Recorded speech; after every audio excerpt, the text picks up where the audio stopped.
Welcome to Amici, news and insights from the New York courts. I'm John Carr. We're honored to start the new year with a diversity dialogue segment featuring the co-chairs of the Franklin H. Williams Judicial Commission, Appellate Division Justice Troy Weber and Acting Supreme Court Justice and Albany County Family Court Judge Richard Rivera. The Williams Commission, the first court-based entity in the nation committed to racial and ethnic fairness in the courts, has led this effort for over 30 years. I think it is fair to say that the Williams Commission has never been more active, more proactive, more innovative, and more robust than it is right now. And I'm eager to explore the present and the future of this historic commission. But first, I'd like to get to know our guests. Judge Rivera, Justice Weber, thank you for coming on the program. Your biographies are a matter of public record, but I'd like to dig a little deeper and get a sense of what makes each of you who you are and the judge that you are. So I'm going to ask you each to tell me, where did you grow up? What was your childhood like? What were your most informative experiences in life? So I think anybody who knows me knows that I grew up in the Bronx, because I'm always talking about how I'm from the Bronx. Very proud of that. I grew up in the Bronx. The South Bronx, actually, is where I grew up. I attended Catholic school, grammar, as well as high school, so I'm a product of the Catholic schools. I'm an only child, and my childhood was, basically, as I said, as an only child with my parents. Unfortunately, both my parents died when I was a teenager, and before neither one of them actually saw me go to law school, become a lawyer, or anything of that nature. And the reason I wanted to become a lawyer was because my father had died, and my mother, a couple of years after he died, I came home from school, and there was a summons and complaint on the door. And I didn't really know what it was, right? Because I was maybe, 13, 14 years of age, and there's this thing taped to the door. And I'm wondering what it is, so I take it off, and my mother comes home, and I give it to me. She came home from work, and I give it to my mother. And apparently, my father had owned an apartment building way back when, and apparently he had not paid the monies for the oil for the building, and so they were suing him. He was deceased, so I guess they're suing now the estate, which I did not know at the time that they should have been suing the estate and not my mother, because she had nothing to do with the building. So they're suing her now. And so she had to take off time from work. And at that time, if she didn't work, she had to use sick leave or vacation or whatever. And I saw the stress that it placed on her, because she had to go to lawyers. She had to try to find legal services to represent her. It was a civil case. They didn't want to represent her, et cetera. And so I was totally taken by this. And I was like, I have to do something to help my mother and to help others in this situation. So that's what made me decide that I wanted to be a lawyer, because I wanted to help individuals. I wanted to help individuals such as her, individuals who, really didn't have not the wherewithal, but the financial wherewithal, I guess, to try to deal with these issues. And so that was why I ultimately became a lawyer. So you made that career decision pretty young. Yeah, as I said, I must have been like 12 or 13 years of age. Plus, growing up in the South Bronx, although we lived in the South Bronx, we kind of lived on the edge of the South Bronx. And so it was also interesting because that was the time when the Bronx was burning. And literally on my way to school, there would be these burnt out areas on Charlotte Street and Barretto Street, all these different places in the South Bronx. And I kept thinking, this is crazy. Again, I wanted to help people. I wanted to build the Bronx back up. I wanted to try to figure out a way to get low-income housing for individuals. So that was another reason why I wanted to become a lawyer. Judge Rivera, aren't you also from the Bronx? That's correct. Born and raised in the Bronx, in the South Bronx as well, which is kind of interesting. So my family is larger. There are 5 of us in our family, and I'm the middle child, so I grew up right smack dab in the middle. Growing up, we were pretty much a bilingual family, although I always say that Spanish was really my initial language. My parents wanted us to speak Spanish, so they spoke Spanish to us in the home. and they figured that we could help each other out with the English, and we would learn our English at school. They spoke English, what back then we called broken English, but they were not as proficient as we became from going to school. But I remember that I was often asked to interpret whenever someone needed help with Con Edison, the electric company or the telephone company. They would always ask me, not just for my family, but also for the friends of the family.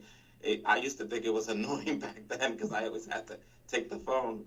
But I realized in a way it sort of shaped, me for who I am today. But I remember back in those days,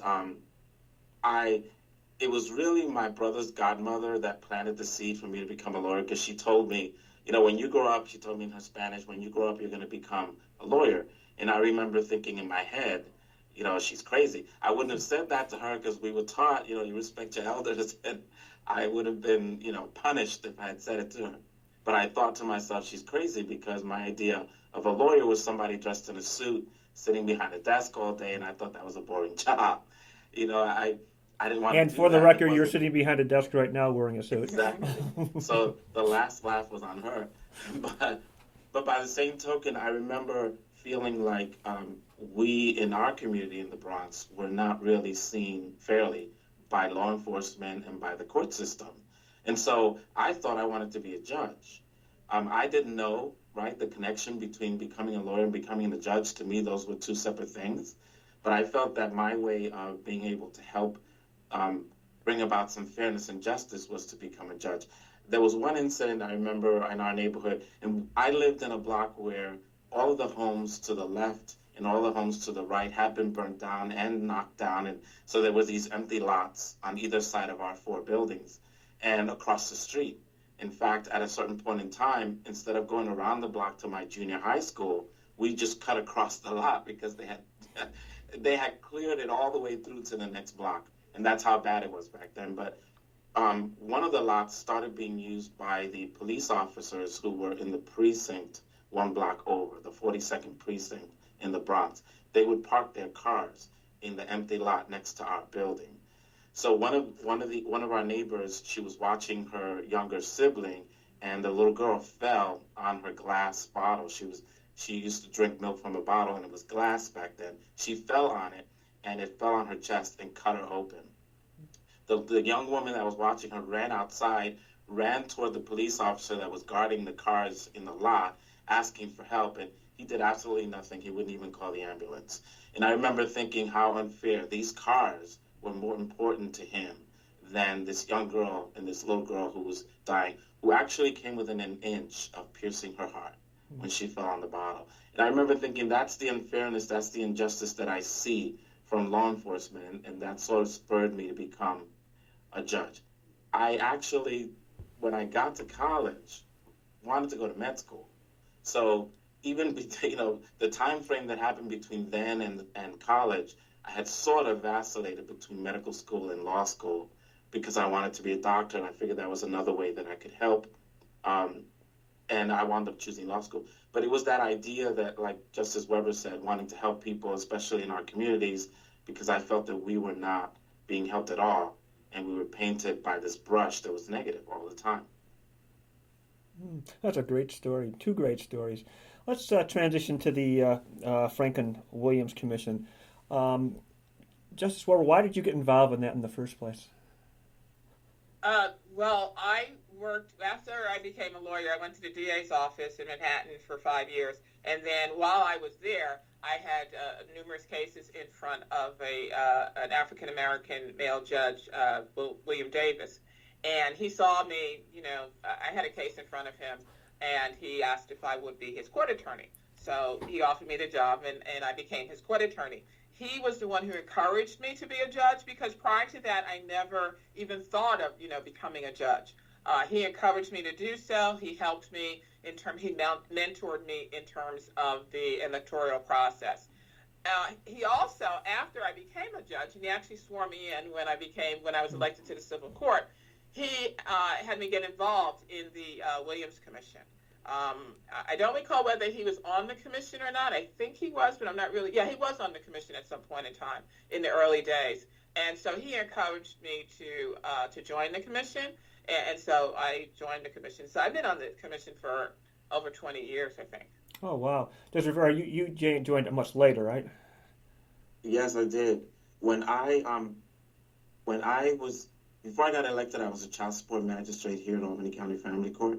When I decided to run, I had thought about how I could, as a judge, make a difference. And I didn't know anything about the Franklin Williams Commission. I did a search on OCA for judicial commissions, and that's how I came across this one. And when I read what the commission stood for on the website, I decided I would, once I got elected, apply. And so when I got elected in 2014 and took the bench, I reached out to Joyce Hartsfield and started the process, and that's how I became a member. So since 2015, I've been a member. One of the first acts of what became the Franklin H. Williams Judicial Commission was a report on the racial and ethnic bias in the courts, and it was rather damning. And as you well know, not quite 3 years ago, that same issue was revisited by the special advisor on the courts, Jay Johnson, with similar results. Were either of you surprised? No, and see, John, that's my point. Everyone, we talk about what's going on in the court system. Everyone points to the Jay Johnson report, the Johnson report, and it stated in the Johnson report this, and the Johnson report found that. And I'm kind of torn because these are things that the commission had recognized and focused on for years. We just celebrated our 30th anniversary, last year. We knew this, and we were trying to do things to fight these things. And here, Jay Johnson, who I absolutely love, we came to be, I consider, friends during his, during his compilation of the report. We spoke about various things, and I love him, and he did a great job. He only had 6 months to put this report together. But I do have, some issues with the fact that everyone talks about the Johnson report. And again, as you just mentioned, Franklin Williams rendered the same report, unfortunately, in 1991. And I used to say, when the Johnson report came out, I used to say, if you just tear that page off of Franklin Williams' report, you could just slap on Jay Johnson, and it would be the same report. But I will say that what happened with that report by Secretary Johnson is that it helped us. It gave us greater visibility, right? And as a result of it, as the initiatives, we're able to hire staff and we're able to do more things. And so it did help to focus on the issues. And I'll give you an example. Months before the Chief Judge asked Secretary Johnson to render a report, we at the Williams Commission, we wrote a letter to the Chief Judge stating that there should be mandatory implicit bias training for all court personnel, including judges, right? Nothing happened. No response to our letter. We followed up, no response to our letter. Secretary Johnson takes over. I think that was in June, I believe, if I'm not mistaken. He takes over. We speak to him. We have conversations with him. I say to him, one of the things I think we need, and you should state in your report, mandatory implicit bias training. He states in the report there should be mandatory implicit bias training. What do you know? There's mandatory implicit bias training. So, he helped us in that, and the report helped us in that. So, I'm thankful for that. But I just wish folks would stop, just giving him all the credit. And it's not an issue of, we want the credit as well. It's just the issue that these are things that we've been doing, and this has existed, unfortunately, for all these years. Would you agree, Judge Rivera, that the Johnson report was not a revelation? I agree wholeheartedly. I wasn't surprised at all. As you heard, I was a member of the commission since 2015, and Justice Weber had already been even prior to that. So it was work that we were already doing based on the Williams Commission report. And so it wasn't shocking to me that nothing had changed. Besides, we live it. We're judges in the court system, so we live it. As you know, I sit up here in Albany County, which is in the 3rd Judicial District. And when I got elected in 2014, there had been no other judges of color at the county level. I was the first. And up until January 1st of this year, I remained the only Hispanic judge in the entire judicial district and in the 3rd. And so we were living it. And that's just at the judges level. The staff, the staff situation was the same.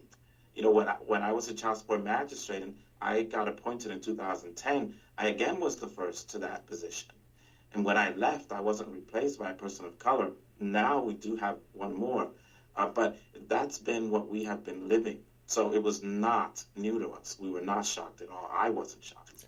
To take it further, I mean, I believe in the last 200 years, in the third department, a 28 county region, there's been a grand total of one judge of color ever elected to the Supreme Court? Yes, and that was Justice Rivera. Well, now that number has gone up. We now have a second African-American judge from our district. But they did appoint two judges of color to the third department finally, with Justice Aarons and Justice McShann, but they were both from New York City. In fact, I think both are from the Bronx. So yeah. Because there were no attorneys here and no judges here at the Supreme Court level that were elected, they brought people from the Bronx. And so you're correct, but it took that many years for that to happen. Now, there certainly seems to be a correlation between the issuance of the Jay Johnson report and what I would see is a greatly enhanced Franklin Williams Commission. It seems to me you're much better staffed, much better funded than you've ever been before, and you're taking on all kinds of activities. It seems like you are always coming out with a report, doing an event, having a conference. Is that fair to say? Definitely. And that's why I said I can't, really criticize Secretary Johnson in the report, because he, gave greater visibility to the issues, and therefore OCA, we realized that they had to dedicate more resources to the Williams Commission. And not only the Williams Commission, remember, they also gave greater resources to the Office of Diversity and Inclusion, and also the Inspector General's office as well. Greater visibility in terms of individuals who had issues, complaints, etc. So yes, the Johnson report certainly did that. They certainly helped us in terms of staff. So we used to we had two staff members, Joyce and Carlene. And so now, we have seven, which is, very helpful. And we have one individual who is in Albany. We have fellows, upstate as well. So yes, the Johnson report certainly helped us in terms of obtaining additional resources from OCA. I do echo that. I was going to say I echo that as well, that it's bringing more visibility to the commission. It did allow for us to have more staff, and that was, part of what was recommended, that we be given more credibility. We're already here. This is the work we're doing. We're tasked with continued work, right? And so we needed the support, and they have given that to us. What is that continued work? What's next on the agenda, or what's the plan, say, for 2023 and beyond? I don't think we have enough time, John. We have so many things that we, have planned.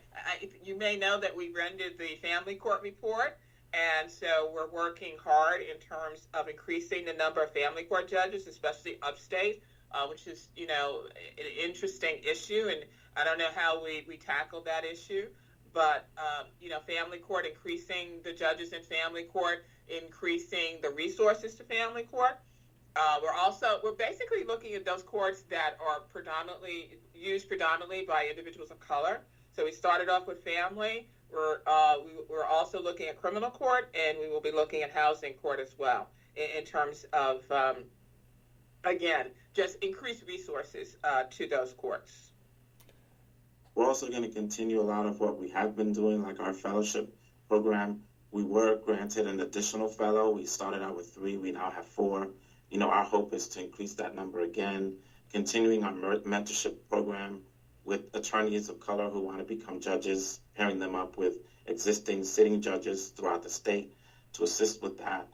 We continue to meet with our AJs. Once we have another chief judge, we plan to meet with the chief judge and have a conversation with that person. So a lot of what we're doing now, we're going to continue and expand. As you know, we're working with the video, the Franklin Williams video, and doing programs with the young people so that we can try to reach them at a younger age. We have the court, we've been working with the Careers in the Courts program so that high schoolers and middle schoolers can find out about a career in the court system, because our effort obviously is not just to increase the number of judges of color, but also attorneys of color and non-judicial personnel. Right, and we also have the professional development program, which I think you know about. That one, has been very, very helpful. And in that program, we have spoken to individuals, who wish to be promoted, and we've assisted them in terms of the application process, the resume process as well, and the interview process. And we've gotten tremendous feedback, and we've gotten a number of individuals who were promoted and who had not been promoted in the past, and now were promoted after they took part in the program, and they attribute the promotion in part to their participation in the program. We also have a pipeline program that we've been very interested in continuing. I just came back from a conference in San Diego with the Association of American Law Schools, wherein we talk about how to increase the number of individuals of color to go to law school, attend law school, but also stay in law school, because once you get there, that's all well and good, but you have to remain there and also pass the bar and become lawyers. So those are other programs that we are, in the process of continuing and also trying to beef up as much as possible. It's a very, John, very... I also want to point out, John, briefly, the town hall meetings. As you know, we've been having town hall meetings. We've had 5 so far. We plan to continue those because it gives the employees of the court system an opportunity to voice their concerns, for us to address them throughout the court system. And so we've gotten a lot of feedback on those as well, and we plan to continue doing that. Yeah, and that's an excellent point, Judge Rivera, because that's where the professional development idea came from. It was because Exactly. during the town hall, remember? During the town hall, one of the participants, one of the questioners, I don't remember whether he was a clerk or a court officer, he stated, well, you know what, I've applied for all these positions, but they've never told me, why I didn't receive the position, right? But I've applied 25 times or something of that nature. And, there's never been any feedback. So we were thinking, well, that's interesting.